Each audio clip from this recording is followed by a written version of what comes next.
well, I was going to say conditions have calmed down a bit, the wind's dropped, so I got a bit excited. Can't breathe. Right then, good morning. I'm on a mountain in the Brecon Beacons, and though you wouldn't think it, you'd think I was in Greenland or Iceland or Alaska or the North Pole or something. It's absolutely flipping freezing, but stunning. It's incredible. I'm the time of my life. I really am so happy just to be out in these conditions. Snow is just my favourite thing in the world. I am the happiest I feel like I've been in a long time. So this is just absolutely incredible. So yeah, out with my camera. I found a composition in the snow. So when we got here, I'm with two friends, Chris and Mike, both skiers. They've come up skiing, so they're waiting for the visibility, because we're on top of this mountain, you can't see anything, and they're waiting. We've been up here for about 2 hours. Got up at sunrise. Well, in fact, we got up here before sunrise. And we've waited for the conditions. Oh, my bags. Oh no! Oh no! Oh no! My bag's got blown over. Oh no! Left my neck. It wasn't zipped. Oh! The camera's going to go in a minute as well. Oh, flipping neck. Zip the bag off. Good grief, where's this come from? Flipping neck. A minute ago it was alright. There's a shelter. You see the guys hiding behind the shelter? Can you see them? I can't see a thing. You see the shelter over there, so it's dropped again. Right, if you can't hear me, it'd be a miracle. Try again. I've been so excited to walk around looking for details, and there's basically, if there wasn't snow up here, this would all be bush and just lumps of grass and stuff like that, but because it's all snowy, it's all about -10 with the wind chill. It is really cold. I've got 18 layers. I'm like an onion this morning. So it's very cold. I've got every jacket I own on. And I found these, see these sort of details where the snow and the wind's blowing over the ice and just form these insane patterns, which I just think are absolutely mind-blowing. Let me spin this round. Let's see. And I just think this detail going through here, I've taken a few shots. I was lying down to take one, just getting it this way, sort of emphasising the shape. But I think the top view like that is absolutely gorgeous. But the thing is, I can't get the tripod over, because I've got the tripod set up now, pointing down, putting the camera down to get a top shot, so I can focus there. I can't see if this Osmo is even exposed correctly, but focus there and get this detail in. It's just beautiful the way that points off. So a portrait shot kind of like that would be absolutely incredible, and that's what I'm hoping for. But what I want to do is get the tripod over so I can focus that there and these details here, so I'll get really, really nice depth of field, because obviously I'm quite close to the camera, so there's no way I'm going to get it in one shot. But yeah, such a cool place. Still getting ready to get skiing. Are you ready? Oh, did you see it come out though? You what? Did you see the sun come out? Can I see the sun come out? You can. You just see the sun. I'll take your word for it. You're talking, you're fibbing. As photographers, we think we're mad coming up places like this and hiking just to take photographs, but they're just coming up, they've climbed the mountain just to slide down it again once, and that's it. Oh no! Flipping heck. Well, anyway, let's get this shot. F11, no, F16. Oh, need at least 250th of a second handheld, and then whatever the ISO needs to be. Oh, it hurts your eyes. Alright, see you in a minute, bye.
when the wind comes,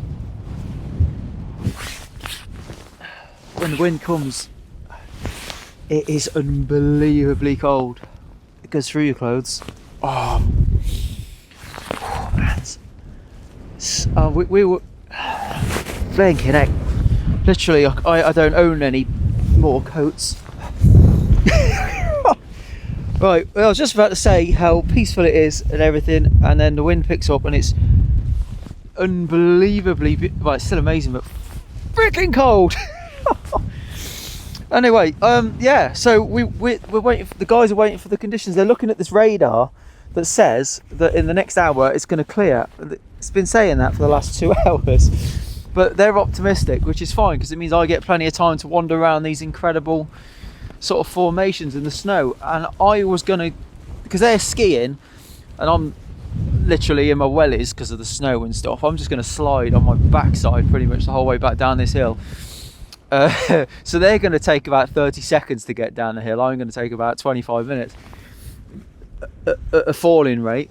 And I thought I'd wander around when they know when they're going to go. I'll wander around until sort of looking for abstract compositions and whatnot, because if I don't stand in them, they are, if you stumble, well, not literally, but there's so many of these like pretty details that you haven't got to walk far. But the problem is, as soon as you've seen it, it means you're too close to photograph it, because you kind of got to, do you know what I mean? It's like you can't step anywhere, because once you've stepped anywhere, you're committed. And you can't I suppose you can Photoshop it, but that just takes the essence of it out, doesn't it? There's so many of these details. I mean, I don't know how you can see it, but look at these details. There's texture. Look at it. It's flipping gorgeous. Oh, I don't know how well the Osmo's picking it all up for you, but that is just. And I've probably taken about 150 pictures of just of these little different things. And there's so many. I've got so. Bag. I haven't zipped my bag up. Camera's frozen solid, both of them. At least my water's nice and cold. But you can't step anywhere, because once you've gone anywhere and you've seen something, you're like, oh, that's amazing. Oh no! And then you realise that, yeah, it was amazing, but you've just buggered it. And I don't really want to do any photoshopping. I want to keep it natural. But like I love the top-down shots of these things here, the textures and the fact that it's all natural and it's fine art without having to edit a thing. There's no editing needed. It's just get your history, because it's snow. If you're using automatic settings on your camera now, because you're in snow, you probably got to push the compensation up about 2 stops. But I shoot fully manual, so I'm just relying on the histogram. Now this is true, right? Most of the photographs I've taken back there that I really, really like, when it was windy, I couldn't actually see because the wind was like killing my eyes. So I had the histogram to the right almost, my shutter at about 500th of a second minimum, and f14, f16, that sort of thing, just to give me, because I'm quite close to the thing and I can't focus that because I'm handheld. I'm getting blown to bits. Now, if it wasn't for the histogram and knowing more settings, I wouldn't be confident that any of them pictures are going to come out, because I could not see through the screen, I couldn't see through the EVF, because the wind was just so strong. So I'm 100%. Well, I'm telling you, basically, this is where you need your camera settings. This is where you need to know what your camera's doing, and you need to know what your histogram's doing. Because if your camera's on auto now, look at it. If your camera's on auto without me in it, it would go grey. It would just go. I don't know if that's changed, but it would. I've got even the Osmo I've got on +1, because I'm filming in white, it would be all dark, so it would all be grey. So yeah, without knowing your settings, your pictures, because I couldn't see through the flipping camera. I just had to trust that the histogram was where it was, the aperture, the shutter speed was where it was, and then as long as it's in focus, we're good. So yeah, I'm going to wander around and see if we can find some more, but I am in my element. I'm rambling, I know I am. I'm talking too much. Bye. It's just broken. You what? It's just You've broken your boot now, of all places. You've lost a nut. I've still got all my nuts. You reckon, do you? Yeah. Are they going to be alright? Are you going to be okay? Because it's not like you've got no. Whoa! Look at this! Are you going to be alright? Yeah. Safe? Yeah. Promise me? Yeah. This was our little shelter. Isn't it? Oh, cool. Look at this. You excited about this? Oh, very. Yeah? See you in a bit. See you in a bit. Be safe, guys.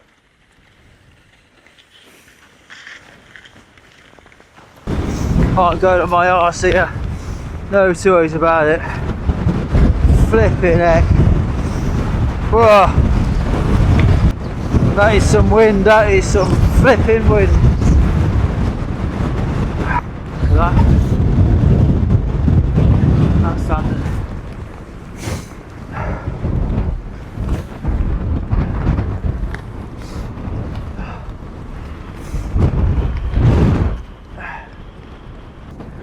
And there it is, we can see the lake again. Finally. Finally see something. And these guys made it down safe. Beat ya! You made good time there, boy. Huh? You made good time. And do you know what? I didn't slide down, I didn't fall on my backside once. It's kind of disappointing actually. That's a nice entrance. That is a nice entrance. Silky smooth. How was that? Fantastic. Yeah? A bit tricky with the lights, but I lost your tracks and I carried on walking past where you went down. I carried on walking up. oh, the next Yeah. hill, yeah. And I thought, how's he got up here? Because I couldn't walk up it. We waited there for a while for you, just to see. Oh, did you? So you could see you could come down. Oh, and the then we tracks just- disappeared. This was pretty You've good. got, you've even got frozen eyebrows. I know that.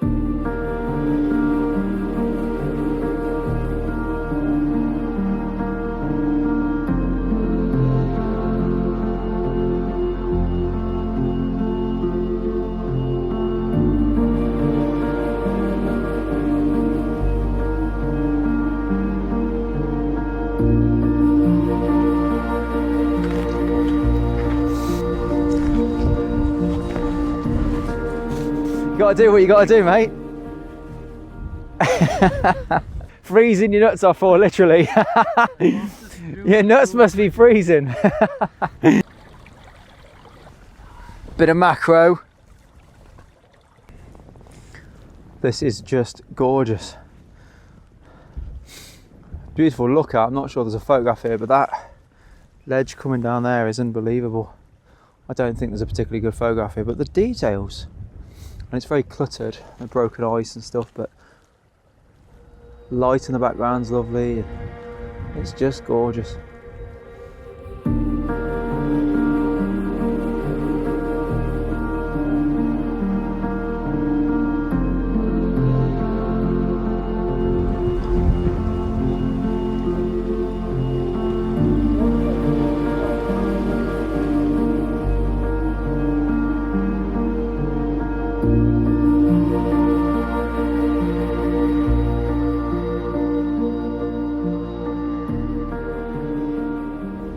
This is a belter of a shot. Really, really gorgeous. My eyes streaming. We're just out of the wind now. It's really, really nice and relaxing. The guys have skied on down, but I've spotted this shot. And initially I wasn't going to get it. I thought it'd be a nice sort of handheld shot, focus on the foreground. But then that happened and the light started hitting their mountains in the background. So what I've decided to do, I've got the tripod and I'm at 24mm focusing there. So I'm focus stacking there, there, and then infinity. Now obviously I'm on full frame, so I've got to be cautious of my focus stacking.